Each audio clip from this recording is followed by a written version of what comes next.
Teodor Dreizerning Jenny Gerhardt romani. Amerikalik yirik yozuvchi Teodor Dreizer o'z asarlari orqali inson taqdiri, jamiyat qonunlari va shaxsiy baxt masalalarini yoritib bergan.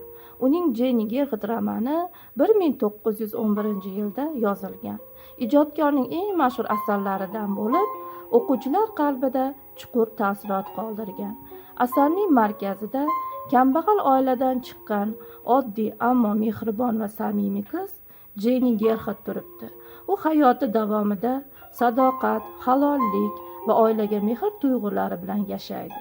Jennyning orzusi oilasiga moddiy va ma'naviy yordam berish, ularni qiyinchilikdan olib chiqarish. Jennyning hayotidagi ilk sinov uni senator Breder bilan uchrashuvga olib keladi. Senator uning oilasiga yordam ko'rsatadi. Biroq bu munosabat Jenny uchun baxt yoki xotirjamlik olib kelmaydi. Aksincha, u jamiyatda turli gumon va qarashlarga sabab bo'ladi. Jennyning haqiqiy muhabbati Lester Keyn bilan bog'liq. Lester boy va nufuzli sanoatchi bo'lib, Jennyni chin dildan sevib qoladi. Ularning munosabati samimiy va chuqur hissiyotlarga asoslangan edi. Biroq Lesterning oilasi va jamiyat Jennyni qabul qilmaydi. Uning kambag'al kelib chiqishi, o'ziga yarashmagan maqomi ularning baxtiga to'siq bo'ladi. Romanda jamiyatning ijtimoiy qonunlari va inson baxti o'rtasidagi ziddiyat namoyon bo'ladi.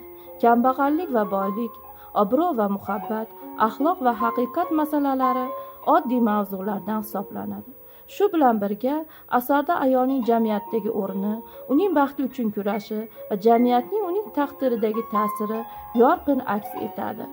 Jenny Gerhardt sadoqat, mehr va samimiyat timsoli. Uning taqdiri orqali Dreizer jamiyatdagi adolatsiz qonunlarni tanqid qiladi. Yozuvchi o'quvchiga shu haqiqatni ko'rsatadiki, haqiqiy insoniy fazilatlar boylik yoki maqomdan ustun turadi, ammo jamiyatda ular to'liq qadrlay olmaydi.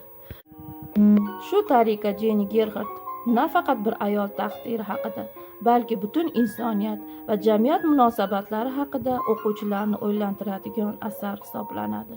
Hurmatli tinglovchilar, ushbu romanni to'liq o'qishingizni tavsiya qilib qolaman.